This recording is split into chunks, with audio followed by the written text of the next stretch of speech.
எப்படிங்க சர்வ சிக்ஷா அபியானில் 5000 கோடி வரலன்னு சொன்னாங்களோ, இது மாதிரியான செயல்களில் ஈடுபட்டால் மத்திய அரசாங்கத்திலிருந்து பணம் வருவது தடுக்கப்படும்.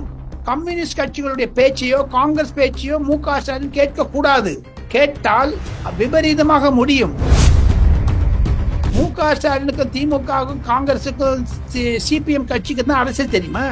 மீதி பேர்லாம் அரசியல் தெரியாதா? அவங்களும் அரசியல்வாதியா தான் இருக்காங்க. ஒரு அரசியல்வாதி இன்னொரு அரசியல்வாதியை கிராஸ் பண்ணணும்னா பல முறைகள் இருக்கின்றன. கம்யூனிஸ்ட் பண்ணிட்டு கம்யூனிஸ்ட் தமிழ்நாட்டில் இல்லவே இல்லைங்க.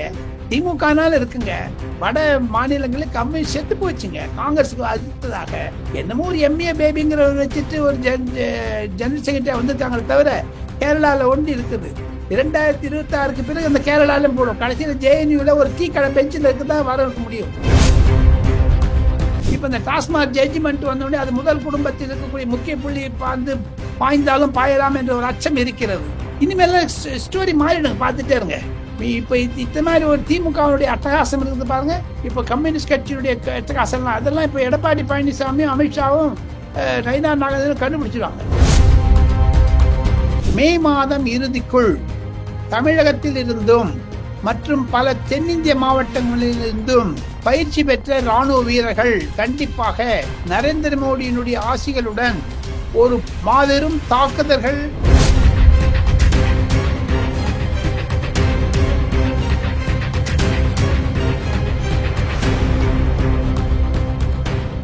ரியல் ஒன் நண்பர்கள் நேயர்களுக்கு வணக்கம். தொடர்ச்சியாக பல்வேறு முக்கியமான தகவல்களை நம்முடைய வாசகர்களுடன் பகிர்ந்து வரும் மூத்த பத்திரிகையாளர் டெல்லி ராஜகோபாலன் சார் அவர்கள் நம்முடைய இருக்கிறார். வணக்கம் சார்.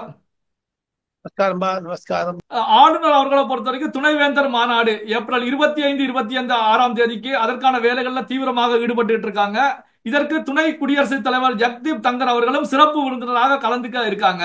ஆனா இந்த மாநாடு நடக்கக்கூடாது, நடத்த விடக்கூடாது அப்படின்னு சொல்லி தமிழக முதலமைச்சர் மு.க. ஸ்டாலின் அவர்களுக்கு காங்கிரஸ் கட்சி, 2 கம்யூனிஸ்டுகள், விசிக போன்ற கட்சிகள் அழுத்தம் கொடுத்துக்கிட்டு இருக்காங்க. இதை எப்படி சார் பாக்குறீங்க? இன்று காலை ராஜ்பவன் அறிக்கையை விளக்கமா கொடுக்கிறது. இது வருடம் கேட்கிறார். இது யூனிவர்சிட்டி கிராண்ட்ஸ் கமிஷன் மூலம் எப்படிங்க சர்வ சிக்ஷா அபியானில் 5000 கோடி வரலன்னு சொன்னாங்களோ, இது மாதிரியான செயல்களில் ஈடுபட்டால் மத்திய அரசாங்கத்திலிருந்து பணம் வருவது தடுக்கப்படும். கம்யூனிஸ்ட் கட்சிகளுடைய பேச்சையோ காங்கிரஸ் பேச்சையோ மு.க. ஸ்டாலின் கேட்க கூடாது. கேட்டால் விபரீதமாக முடியும். இது தமிழக அரசு ராஜ்பவனுடைய அறிக்கை கரெக்டா இருக்குங்க.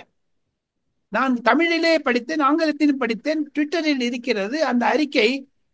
இது விரோதமான போக்கே கிடையாது என்று சொல்லுகிறார்கள். ஏன் திராவிட முன்னேற்ற கழகம் ஏங்க ஒன்னே ஒன்று சொல்றேங்க சிவா, மு.க. ஸ்டாலினுக்கும் திமுகவுக்கும் காங்கிரஸுக்கும் சிபிஎம் கட்சிக்கு தான் அரசியல் தெரியுமா? மீதி பேர்லாம் அரசியல் தெரியாதா? அவங்களும் அரசியல்வாதியா தான் இருக்காங்க. ஒரு அரசியல்வாதி இன்னொரு அரசியல்வாதியை கிராஸ் பண்ணணும்னா பல முறைகள் இருக்கின்றன. பொதுமக்களுடைய இந்த விஷயத்தை எடுத்து சொல்ல வேண்டும் என்று அதிகாரிகள் மூலமாக தெரிகிறார்கள். தமிழகத்தில் அதிகார வர்க்கம் என்பது 2ஆக பிளந்து விட்டது, அதிமுக திமுக என்று.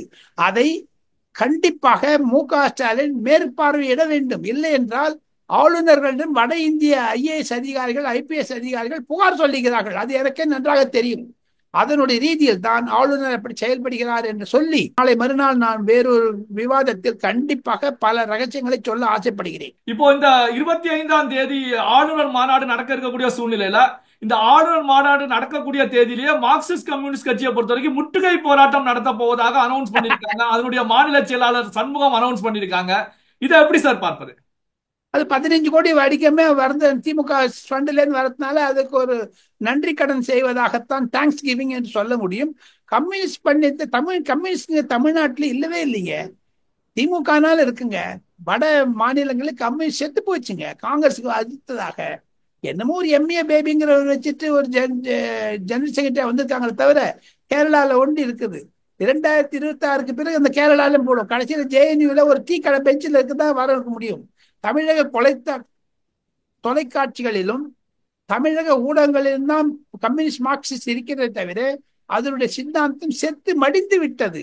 அவங்க போய் போராட்டம் செய்யறாங்க, பண்ணிட்டு போறாங்க, அவ்வளவுதான். அவங்களுக்கு ஒரு சுதந்திரம் இருக்குது, பண்ணிட்டு போறாங்களே. கம்யூனிஸ்ட் அது சீரியஸா எடுத்துக்காதீங்க சிவா. இல்ல, இந்த கம்யூனிஸ்ட் போன்ற கட்சிகளை திமுக தூண்டி விடுகிறதா அப்படின்னு பார்க்க வேண்டியிருக்கலாம் சார். அது அப்படி அந்த வெத்து கொஞ்சம் அப்படி போட்டு கொளுத்தி போடுறாங்க, வேற ஒண்ணுமே கிடையாது. திமுக நேரம் செய்யறதுக்கு பயம், மத்திய அரசாங்கம் எதாவது பண்ணுவாங்களோன்னு. இப்ப இந்த டாஸ்மாக் ஜட்ஜ்மெண்ட் வந்தோடனே அது முதல் குடும்பத்தில் இருக்கக்கூடிய முக்கிய புள்ளி வந்து பாய்ந்தாலும் பாயலாம் என்ற ஒரு அச்சம் இருக்கிறது. இனிமேல் ஸ்டோரி மாறிடுங்க, பார்த்துட்டே இருங்க. இப்ப இந்த மாதிரி ஒரு திமுகவுடைய அட்டகாசம் இருக்குது பாருங்க. இப்ப கம்யூனிஸ்ட் கட்சியினுடைய அட்டகாசம் அதெல்லாம் இப்ப எடப்பாடி பழனிசாமியும் அமித்ஷாவும் நயினா நாகேந்திரனும் கண்டுபிடிச்சிருவாங்க. சார், இப்போ மத்திய உள்துறை அமைச்சகத்துக்கு தமிழ்நாட்டில இருந்து சட்டம் ஒழுங்கு தமிழ்நாட்டில சரியில்லைன்னு புகார்கள் குவிந்து கொண்டிருப்பதாக செய்திகள் வெளியாயிட்டு இருக்கு. இந்த அடிப்படையில் அமித்ஷா அவர்கள் வரக்கூடிய நாட்கள்ல தமிழகம் வரும்போது தலைமைச் செயலாளர், டிஜிபி போன்றவர்களை கூப்பிட்டு ஆலோசனை நடத்துவதற்கான வாய்ப்புகள் இருப்பதாக சொல்லப்படுது. இது உண்மையா சார்?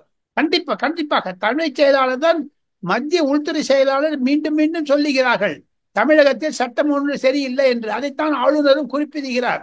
வரக்கூடிய 2-3 நாட்களில் ஜெகதீப் தங்கர் கண்டிப்பாக மு.க.ஸ்டாலின் மீது ஒரு காமெண்டை கொடுப்பார்.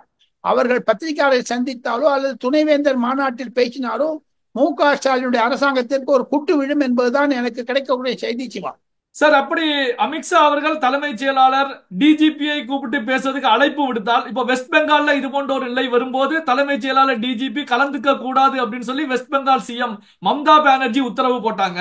அதே போல தமிழக முதலமைச்சர் மு.க.ஸ்டாலின் அவர்கள் போடுவதற்கான வாய்ப்புகள் இருக்கிறதா சார்? இருக்கு, இருக்கு, இருக்கு. அது அரசியல் ஆக்குவார் மு.க.ஸ்டாலின். காரணம், கடந்த 4 நாடுகளாக அரசியலை செய்து கொண்டிருக்கிறார். காரணம், டாஸ்மார்க் இருக்கக்கூடிய ஊழலை மறைப்பதற்கு. கம்யூனிஸ்ட் கட்சிகள் 15 கோடி ரூபாய் பணம் வாங்கி கொண்டு சப்போர்ட் பண்றாங்க, அதெல்லாம் எதிர்ப்பதற்கு. தொலைக்காட்சிகளில் பார்த்தால் சிறப்பாக சொல்லுகிறேன், சீரியஸாக சொல்லுகிறேன் சிவா, கடந்த 1 வாரங்களில் தமிழகத்தில் இருக்கக்கூடிய முக்கிய தொலைக்காட்சிகள் 7-8 தொலைக்காட்சிகளை நான் கடந்த தினம் மாலை 6 மணிலிருந்து 8 மணி 9 மணி வரைக்கும் காண்கிறேன். சேனலை பிளிக் பண்ணிட்டு இருக்கேன். அந்த சேனல்ல இருக்கிறத பாத்தீங்கன்னா பொதுமக்கள் இருக்கக்கூடிய விரோதம், திமுக அரசாங்கத்திற்கு விரோதம் தெரிகிறது. கம்யூனிஸ்ட் மார்க்சிஸ்ட் கட்சியிலிருந்து வரக்கூடிய பேச்சாளர்களுடைய மூஞ்சியை பாத்தீங்கன்னா சுருங்கிடுது. அவங்க எங்க அவ்வளவு ஜாடரா அடிக்கிறாங்க திமுகவுக்கு, அவங்கள நடத்துறாங்க. பாஜகவிற்கு எதிர்க்க இருக்கக்கூடிய சேவைகளிலும் திராவிட முன்னேற்ற கழகத்திற்கு ஜால்ரா அடிக்கக்கூடிய கம்யூனிஸ்டுகளும் சரி, காங்கிரஸ் கட்சியும் சரி, வேண்டுமென்றே டாஸ்மாக் விஷயத்தில் ஏன் பேசாது இருக்கிறார்? கம்யூனிஸ்ட் கட்சியினுடைய, மார்க்சிஸ்ட் கட்சியினுடைய பிரமுகர்கள், பேச்சாளர்கள் ஏன் வாயடைத்திருக்கிறார்கள்? முஷிராபாத்தில் நடந்த ஒரு கலவரம், இந்துக்களை விரட்டி அடித்தார்களே முஸ்லிம்கள், அதை பற்றி ஏன் கம்யூனிஸ்ட் ஒரு கருத்து சொல்லவில்லை? அதை பற்றி தொலைக்காட்சியில் வருவதை பார்த்தால், தமிழக ஊடக தொலைக்காட்சியுடைய விவாதங்களில் வரக்கூடிய பரபரப்பை பார்த்தால், திராவிட முன்னேற்ற கழகத்திற்கு 10-15 சீட் கூட வராது என்று தான் கருத்து கணிப்புகள் தெரிவிக்கின்றன. காரணம், அவ்வளவு மோசமாகிவிட்டது சட்ட ஒழுங்கு பிரச்சனை. சார், எப்பவுமே நம்முடைய வாசகர்களுக்கு இறுதியில் ஒரு அப்டேட் கொடுப்பீங்க, அதற்காகவே நம்முடைய வாசகர்கள் காத்துக்கிட்டு இருப்பாங்க. இந்த வீடியோ பதிவுல நம்முடைய வாசகர்களோடு நீங்க பகிர்ந்து கொள்ளக்கூடிய அந்த முக்கியமான அப்டேட் என்ன சார்?